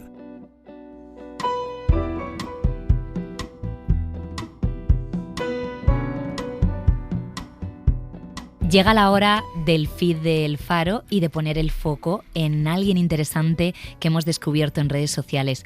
Hola Rubén, buenas noches. ¿Qué tal, Laura? Buenas noches. ¿Quién nos acompaña esta noche? Pues hoy vamos a saludar al químico Vladimir Sánchez. Es doctor en química inorgánica, es profesor y divulgador y muchos le conocemos como tu químico de cabecera. En este vídeo nos muestran cómo recuperan plata de los residuos de polvo que quedan de una joyería. Y la verdad es que es muy interesante y aquí está vuestro químico de cabecera para explicaros cómo lo hacen. En primer lugar, lo que hacen hacen es quemar por completo ese polvo. Lo que consiguen en este paso es acabar con la materia orgánica. Pues le hemos conocido a través de sus redes con vídeos como este, en el que explica todo tipo de fenómenos. Breaking Blood se llama en sus redes, que ya el nombre me parece una genialidad. Es buenísimo. Vladimir, buenas noches. Buenas noches, un placer. Bienvenido al Faro de Verano. Oye, ¿cómo te creas este mundo en paralelo a tu vida diaria y a tu profesión, la de químico? Porque yo al menos no conocía, hasta que te encontré a ti, un químico tan potente y tan divulgador en redes sociales, aunque seguro que los hay, ¿eh? Sí, desde luego que los hay compañeros muy buenos en redes. En mi caso en particular, yo a día de hoy me dedico tiempo completo a esto, ¿no? He de compaginarlo con un trabajo en industria o como profesor, pues tengo la suerte de poder dedicarme a la divulgación, pero bueno, sí que ha sido un camino muy largo hasta llegar hasta aquí. Durante una larga temporada sí que he tenido que compaginarlo con trabajo, en su momento como profesor en la universidad, luego en la industria, también durante la tesis de doctorado. Bueno, o sea, han sido muchos años de compaginarlo así. Y nada, es tener ganas y dedicarle tiempo. Al final me gusta, es mi pasión y bueno, pues mira, la suerte es que al final he podido vivir de ello. Vladimir, imaginamos que ahora tú con tus vídeos inspiras a muchos futuros químicos, a jóvenes químicos, pero ¿de dónde nació tu vocación? Como químico, pues de niño, desde que tenía 11, 10 años, en el 2000, más o menos, 2000, 2001, pues me regalaron un quimicefa de aquellos tiempos. Yo también lo tenía. Pues claro, empecé a mezclar de todo, ya sabes, lo típico que mezclas todos los botes que te vienen, y empecé a ver cosas raras, empecé a entender cómo funcionaba aquello, empecé a investigar un poco por mi cuenta, ya ves, un crío con 10 años, pero mira, al final me acabó despertando ese gusanillo, ¿no? La química, entender por qué pasaban las cosas. Y al final dije, desde los 12, 13 años ya tenía claro que quería ser doctor en química. Vladimir, recuerdo yo del quimicefa, yo creo que en mi casa estuvo muchos años el típico arbolito este de cartón que se impregnaba en un líquido y cristalizaba. Sí. Bueno, ese árbol estuvo en mi salón, estuvo muchísimos años. ¿Esa reacción, por ejemplo, cómo era? Bueno, son compuestos cristalinos, o sea, sales, que son relativamente poco solubles en agua. Entonces tú disuelves la cantidad justa y ese líquido con las sales disueltas empieza a subir por el cartón, y cuando se evapora el agua en los bordes, pues los cristales que hay disueltos empiezan a cristalizar, porque ya no hay agua donde estar disueltos. Yo tenía también ese juego, pero por cierto no conseguía avanzar, y debo admitir que me costaba la asignatura de química en el instituto. ¿Ha cambiado la forma en la que se enseña la química? No sé si tu faceta de divulgador viene precisamente de querer enseñar química de otra manera. Básicamente mi interés en divulgar química viene de mi época de estudiante universitario, más que nada porque veía, o sea, a mí, como ya desde bien pequeño he estado vinculado con la química, es algo que nunca me ha costado entenderla, y en la carrera universitaria pues realmente no fue menos, y me tocó explicarle a muchos compañeros algunas cosas pues, que me preguntaban dudas, lo típico entre colegas, y me gustaba mucho explicar. Entonces en su momento me gustó la idea de ser profesor, y empecé en YouTube explicando química en pizarra, y luego con el tiempo la gente me empezó a preguntar otras cosas, salió el formato vertical y salió pues este tipo de formato que hago ahora, que es algo más divulgativo, mucho más generalista, pues, pero al final siempre hay una base de fondo de explicar química, ¿no? O ciencia en general, hay muchas cosas ya un pelín más amplias, ¿eh? También lo que estaba pensando es que si estás desmontando mitos en torno a la química, y ya lo estáis haciendo en los últimos tiempos, pues también matemáticos, físicos, de oye, la ciencia no es algo aburrido, es algo para todos y es apasionante y queremos contarlo. Sí, a ver, yo creo que poco a poco se está haciendo la idea, más que aburrida, yo creo que la imagen que había de la ciencia antes es que era algo inalcanzable, algo elitista, más que aburrida en sí misma. Yo creo que mucha gente no se animaba a hacer ciencia porque la veía demasiado demasiado complicada, demasiado, entre comillas, para los listos, ¿no? Por decirlo de alguna forma. Entonces, ahora, el ver que cualquier persona, que yo, o que tú, o que tal, pues puede tener su carrera de física, o de química, o de biología, y que alguien te lo explica y tú lo entiendes bien, pues te hace ver que realmente cualquiera que quiera puede acabar siendo lo que quiera, pues ya sea físico, astronauta, biólogo o lo que te propongas, ¿no? Entonces yo creo que un poco los divulgadores estamos ayudando en ese punto, ¿no? Porque al final la sensación de verla aburrida o verla divertida, yo creo que eso es en el día a día, en clase, en lo que te pongan en tus deberes, en cómo la lleves, ¿no? Pero lo que hacemos los divulgadores yo creo que es bajar un poco el registro y hacer que todo el mundo sienta que puede alcanzarlo. Porque antes, claro, yo qué sé, tú antes veías los premios Nobel o los científicos de la élite, pero nunca veías a los que estaban en el laboratorio haciendo las cosas más triviales, ¿no? Que más sencillas, que claro, siempre como que estaba listo muy alto puesto, y ahora estamos haciendo ver que oye, que tampoco hace falta ser aquí Einstein para ser físico, ¿sabes? Bueno, y Vladimir, luego tú también demuestras con tus vídeos que efectivamente la química está en todo lo que nos rodea, y yo quería recuperar un vídeo tuyo especialmente, que yo te agradezco muchísimo que lo hicieses, porque a mí me da mucha rabia estos remedios caseros que todos se basan en lo mismo, y es vinagre y bicarbonato. En este vídeo nos explican que para acabar con el mal olor y el atasco de nuestras tuberías, lo que tenemos que hacer es añadirle bicarbonato y vinagre de limpieza. Y aquí está vuestro químico de cabecera, como de costumbre, para desmentir estas movidas sobre el bicarbonato. El asunto principal, como ya hemos visto muchas veces, es que cuando mezclas estos productos se pierde por completo la actividad de ambos por separado. Entre el vinagre y el bicarbonato se produce una reacción. En este caso hablas de desatascar tuberías, pero he visto vídeos tuyos también, por ejemplo, de una persona que limpiaba unas rastas con vinagre y bicarbonato, de una persona que limpiaba... Se usa para todo. Para todo vale el vinagre y bicarbonato. Entonces yo te quería preguntar, aprovechando que te tenemos, ¿cuáles son los verdaderos milagros de esta mezcla? A ver, de la mezcla en sí, realmente ninguno. Ninguno. O sea, al mezclar vinagre y bicarbonato, el poco efecto que pueda tener el bicarbonato por sí solo o el poco efecto que pueda tener el vinagre por sí solo se anulan porque reaccionan entre ellos. Entonces, al reaccionar entre ellos se gastan y fuera, se acabó, ¿vale? La idea es que el bicarbonato por sí solo puede tener efectos abrasivos porque al final son cristales y puede rascar. Entonces hay ciertos casos en los que puede hacer un efecto, pero igual que la sal o igual que arena, como para rascar, ¿vale? Por otro lado, también puede hacer cosas con ciertos olores que provengan de compuestos ácidos, ¿vale? El vinagre, por su parte, también puede hacer algunos efectos, como quitar la cal o hacer 4 cosas. Pero si los mezclas, es que no vale para nada. Porque se anulan, o sea, reaccionan entre ellos y se pierde la habilidad que tenía cada uno por separado. Bueno, pero claro, esto de que valga para absolutamente todo es que desde blanquear piel, o sea, hasta, yo qué sé, pues lo que habéis puesto ahora. Limpiar la plata, todo, sí. Oye, publicaste con Paidós Reacciones sin fin, un libro, y te queríamos trasladar una pregunta que nos hacíamos en la redacción. ¿Qué cosas tenemos por casa que nunca, bajo ningún concepto, debemos mezclar? Vale, productos caseros que no debemos mezclar nunca. Yo pondría en top la lejía con prácticamente nada, ¿vale? Por ponerlo fácil, lejía con prácticamente nada, pero desgranando un poco más, yo no mezclaría jamás lejía con ninguna cosa que sea ácida, ya sea vinagre, salfumán, limón, cualquier cosa ácida, y la lejía separadas. Y también el amoníaco, eso es como el amoníaco con lejía, o sea, ni amoníaco con lejía ni ácidos con lejía. Esas dos mezclas en particular pueden ser bastante peligrosas. Eso es el top de lo que no se debe mezclar en una casa, porque el resto de cosas, bueno, pueden tener según cómo lo hagas, pero es que esas son bastante delicadas. Oye, y Vladimir, sí, hay mucha desinformación en este campo, en el campo de la química. Con esto, además de las redes, cualquier persona que se hace un vídeo, ¿te sorprende contenido que se sube a internet de química que es peligroso incluso?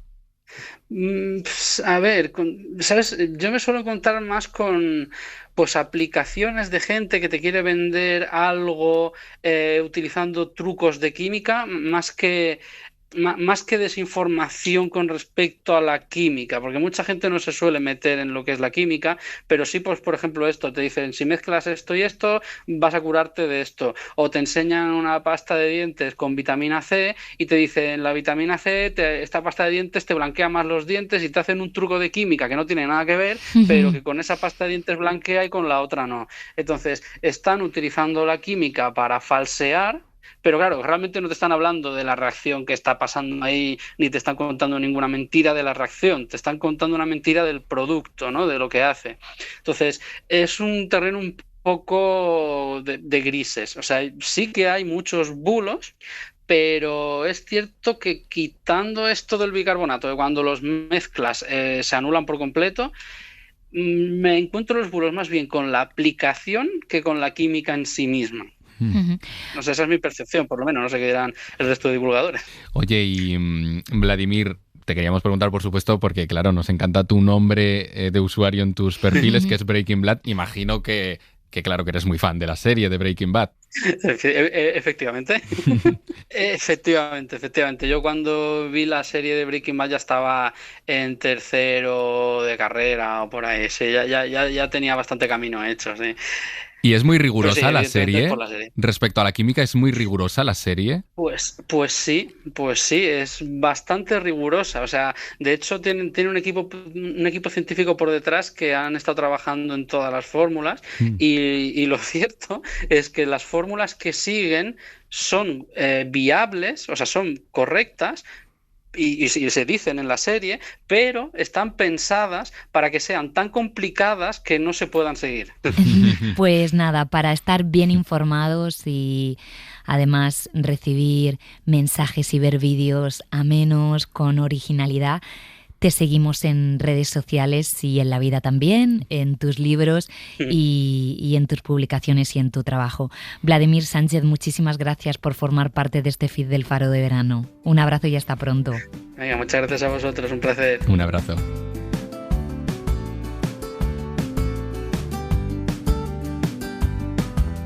Si la suerte me arrastró hasta ti y nos brindó con todo lo que somos, por mí ya puede abandonar. Rubén, nos quedan unos minutos para avanzar el tema de mañana, que nos lo ha dado Andrés Neumann, que mañana tiene sección y ha elegido la palabra felicidad para cerrar su sección de este verano, así que vamos a ir por aquí con los oyentes, ¿verdad? Sí, los oyentes nos pueden contar pues la felicidad que han encontrado ahora en verano, si la buscan durante todo el año, también hay gente que está todo el año esperando a que llegue esta época, y luego qué es la felicidad, porque claro, es un término muy abstracto, muy subjetivo, que para cada persona puede implicar una cosa muy distinta. Sí, y que nos hablen de recuerdos felices o incluso momentos que no fueron muy felices, pero luego dieron paso a grandes historias y a buenos momentos de felicidad. Pues con eso nos quedamos. Gracias, Rubén. A ti. Y que no se me olvide que siempre esta semana estamos cerrando con una carta. ¿Cuál es la carta de esta semana? Hoy vamos a leer la que nos ha enviado Jordi de Mallorca, que como muchos fareros pues nos cuenta en su carta que aquel verano inolvidable que recuerda todavía no sabía lo feliz que era. Pues con esa carta cerramos. El verano de tu vida es aquel que pasó por delante de tus ojos, lo viviste y no has podido retenerlo. Ese amor fugaz que si se hubiera quedado un rato más te hubiera traído más problemas que virtudes. Son esas amistades con fecha de caducidad, ese momento en el que no sabes qué son los números rojos, las deudas, los problemas del mundo, y en el que tampoco fuiste consciente del esfuerzo que tuvieron que hacer tus padres por un rato de libertad. Tenemos esa manía, inevitable, de romantizar épocas pasadas a las que jamás podremos volver. Aún así, quiero creer que el verano de mi vida no está por llegar, sino que se va filtrando entre mis dedos. Sigo mirando a las estrellas, pero no desde la admiración o el desconocimiento, sino para recordarme que los fugaces somos nosotros. Sigo mirando al mar, buscando un instante de felicidad en una puesta de sol con sus colores cambiantes. Dejé de creer en los para siempre y me dejé llevar por un presente perpetuo. La amistad, la lealtad, el compromiso, la felicidad, el amor, tienen una fecha de caducidad parecida a septiembre. aquello que creíamos inmortal solo podrá replicarse en un éramos felices y no lo sabíamos. Pues como habéis escuchado, Jordi de Mallorca ha dicho varias veces la palabra felicidad en esta maravillosa carta manuscrita que nos ha enviado al buzón de los veranos inolvidables que cerramos ya este jueves. Muchas gracias, Jordi, y a todos por escucharnos. Hasta mañana, un beso.